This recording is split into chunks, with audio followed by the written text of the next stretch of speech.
বর্তমানে এই ধরনের ফটো বলেন, লোগো বলেন, এগুলা কিন্তু খুবই ট্রেন্ডিং এ চলতেছে। এন্ড এই ব্যানার গুলা কিন্তু গেমিং ইউটিউবারদের জন্য খুবই গুরুত্বপূর্ণ। এন্ড তারা কিন্তু তাদের ব্যাকগ্রাউন্ডে কিন্তু এগুলা সবসময় ইউজ করে থাকে। অনেকে আমাকে কমেন্ট করেন, ভাই আমাকে এরকম একটা পিক বানিয়ে দাও। আসলে সবাইকে তো আর বানিয়ে দেওয়া সম্ভব না, তাই আমি আজকে একটা ভিডিও নিয়ে আসলাম যে খুব সিম্পল ভাবে তোমরা কিভাবে এরকম লোগো বানিয়ে নিবা। অনেকে আছে যারা এরকম প্রোফাইল পিক দেয় এন্ড সেগুলো দেখতে কিন্তু অনেকটা জোস লাগে। এই লোগোটা বানানোর জন্য তোমাদের দরকার হবে পিক্সেল ল্যাব। আর এরকম লোগো তোমরা জিমিনি দিয়েও বানাতে পারবা, সেটা কিন্তু আমি পরে দেখাবো। আগে তোমাদেরকে দেখাবো পিক্সেল ল্যাব দিয়ে কিভাবে বানাবা। ভিডিওটা খুবই গুরুত্বপূর্ণ হতে চলেছে, তাই বলবো ভুলেও স্কিপ করবেন না। তো চলেন কথা না বাড়িয়ে আজকের ভিডিওটা শুরু করা যাক। সর্বপ্রথম আমরা চলে যাব আমাদের ফোনের পিক্সেল অ্যাপটিতে। যদি না থাকে আপনারা আপনার প্লে স্টোর থেকে নামিয়ে নেবেন।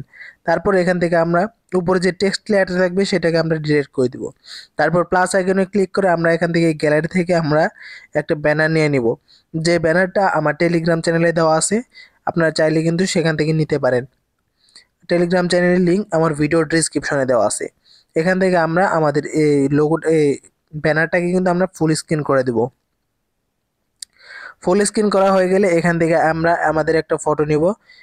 যে ফটোটাকে কিন্তু আমরা সাইজ মতো বসিয়ে নিব। তারপর এখান থেকে দেখতে পারবেন যে ইরেসার একটা অপশন আছে, এখানে যাব। এখানে গিয়ে আমরা নিচের দিকে কিন্তু মুছে দিব। নিচের দিকে মুছে দিলে কি হবে, জিনিসটা দেখতে কিন্তু অনেকটা জোস লাগবে আর নিচে খালি খালি দেখা যাবে। এরকমটা হলে কিন্তু অনেক ভালো লাগে। তারপর আমরা কি করব, এখন স্টক দিব। স্টক দিলে কি হবে, সাইড দিয়ে কিন্তু অনেক সুন্দর দেখা যাবে। তার জন্য আমরা এখান থেকে স্টকটা অন করে আমরা চাইলে যে কোনো কালার দিয়ে নিতে পারি। আপনার যেটা পছন্দ, আপনার কিন্তু এখানে অনেক কালার রয়েছে, আপনারা কিন্তু যে কোনো কালার দিয়ে নিতে পারেন। আমি যেহেতু ব্যানারের যেই কালারটা সেই কালারের সাথে ম্যাচ করে কিন্তু আমি একটা কালার এখান থেকে দিয়ে দিলাম। তারপর এখানে দেখতে পারবেন এই অপশনটাতে আপনারা গিয়ে শ্যাডো অ্যাড করবেন। এখান থেকে কিন্তু আপনারা সুন্দরভাবে কিন্তু যে কোনো কালারের কিন্তু অ্যাড করে দিতে পারেন। নিচেরটাকে একটু বাড়িয়ে দিবেন, তার জন্য কি হবে, একটু এটা একটু সরে যাবে, দেখতেও খুব ভালো লাগবে। তারপরে এখান থেকে উপরেটা আপনারা কি করবেন, এখান থেকে নিচে যে ব্রাইটনেসটা আছে এগুলো একটু বাড়িয়ে দিবেন। মানে আপনাদের ফেসের সাথে যতটুকু দরকার আপনার ততটুকু কিন্তু এখান থেকে দিয়ে নেবেন। এখন আমরা কি করব, এখানে টেক্সট অ্যাড করব। তার জন্য প্লাস আইকনে ক্লিক করে টেক্সটে ক্লিক করে এখান থেকে আমাদের টেক্সটটাকে আমরা বড় করে নেব। অ্যান্ড আমরা একটু স্ক্রল করে এখানে দেখতে পারবো আমরা ফন্ট অ্যাড করে নেব।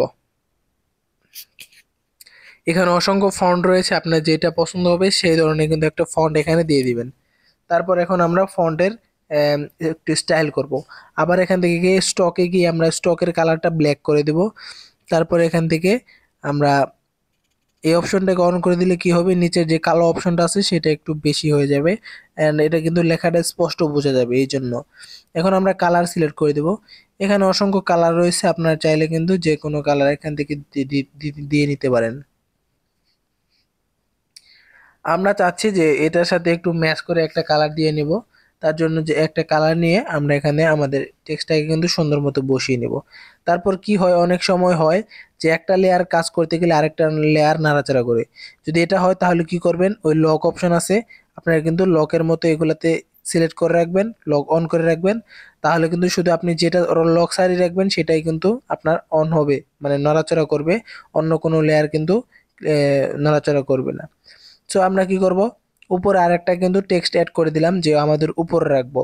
এখন এই টেক্সটটার সেম ভাবে কালার দিয়ে নিলাম। আর এখন আমরা কি করব, টেক্সটটাকে আমাদের আমার যে ফটোটা আছে ফটোর নিচে নিব।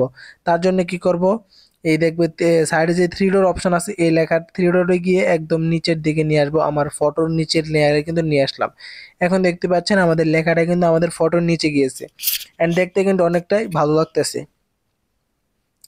এখন আমরা চাচ্ছি যে আমাদের টেক্সটের লেয়ারটাকে একটু বাঁকা করে দিব, আহ, যাতে দেখতে আরোটা সুন্দর লাগে। এখান থেকে আমরা আমাদের সাইজ মতো কিন্তু বসিয়ে নিলাম। তারপর এখন আমরা চাচ্ছি যে আমাদের একটা গেমের প্রোফাইল বা যে কোনো একটা ছবি এখান থেকে অ্যাড করব। আপনার চাইলে অন্য কিছু ছবি অ্যাড করতে পারেন। এখান থেকে আমার গেমিং লোগোটা যে আছে সেটা কিন্তু আমি এখান থেকে অ্যাড করে নিচ্ছি। অ্যান্ড এখান থেকে আমরা আমাদের ম্যানের আমাদের যে ফটোটা আছে সেই ফটোর নিচে কিন্তু এই লেয়ারটাকে নিয়ে নিলাম। এখন এখান থেকে স্টক দিব, তারপরে স্লো, এগুলা মানে সুন্দরভাবে কিন্তু আমরা সিলেক্ট করে দিব।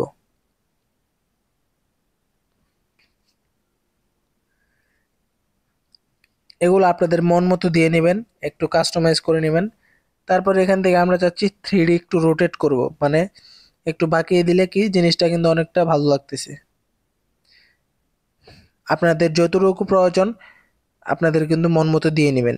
এখানে চাইলে আপনাদের কিন্তু ফ্রি ফায়ারের যে ক্যারেক্টারটা আছে সেই ক্যারেক্টারটা কিন্তু এখানে সিলেক্ট করতে পারেন, ব্যাকগ্রাউন্ডটা রিমুভ করে কিন্তু আপনারা সুন্দরভাবে সাজিয়ে নিতে পারেন। কিন্তু আমি চাচ্ছি এখানে আর কিছু করব না, তার জন্য কিন্তু এখান থেকে আমরা ওই যে শেয়ার আইকনে ক্লিক করে কিন্তু এখান থেকে আমরা সেভ করে নেব আলট্রাতে দিয়ে। তার জন্য কি হবে, আমাদের কিন্তু ফটোটা কিন্তু খুব এইচডি আকারে সেভ হয়ে যাবে। এখন আমি দেখাবো জিমিনি দিয়ে আপনার ফটোকে কিভাবে এক ক্লিকে এরকম বানিয়ে নেবেন, সেটা দেখতে কিন্তু আরো জোস লাগবে। সো এটার জন্য কি করব, আমরা জিমিনিতে গিয়ে এখান থেকে থ্রি ডট আইকনে ক্লিক করে আমরা আমাদের ফটোটাকে নিয়ে নিব। তারপর এখানে একটা প্রম্পট পেস্ট করে দিব, যে প্রম্পটটা আমার টেলিগ্রাম চ্যানেলে দেওয়া আছে, টেলিগ্রাম চ্যানেলের লিঙ্ক আমার ভিডিও ডেসক্রিপশনে দেওয়া আছে। এখান থেকে যে আমার নামের জায়গায় 3টা জায়গায় আমার নাম পরিবর্তন করে আপনাদের নাম দিয়ে নেবেন। অবশ্যই নামটাকে বড় হাতের অক্ষরে দিয়ে নেবেন। নামটা দেওয়া হয়ে গেলে এখান থেকে জাস্ট আপনারা এখান থেকে সেন্ড করে দিবেন। সেন্ড করা দেওয়া হয়ে গেলে আপনারা কিছু সময় অপেক্ষা করবেন এবং দেখতেই পারবেন যে তারা কিন্তু কত জোস একটা ফটো কিন্তু রেডি করে দিয়েছে। এটা কিন্তু আমি যে ক্রিয়েট করছি সেটার থেকে কিন্তু অনেকটাই ভালো হয়েছে অ্যান্ড ফেসটাও কিন্তু 100% বোঝা যাচ্ছে। তারপর এখান থেকে আপনারা সিম্পলি কিন্তু সেভ করে নেবেন। এভাবে চাইলে আপনারা যত খুশি কিন্তু ফটো কিন্তু জেনারেট করে নিতে পারেন। ভিডিওটা এই পর্যন্তই, কেমন লাগলো আশা করি আপনাদের অনেক ভালো লেগেছে এন্ড আপনাদের অনেক উপকার এসেছে। যদি ভিডিওটা ভালো লেগে থাকে চ্যানেলটাকে অবশ্যই সাবস্ক্রাইব করে রাখবেন। ধন্যবাদ।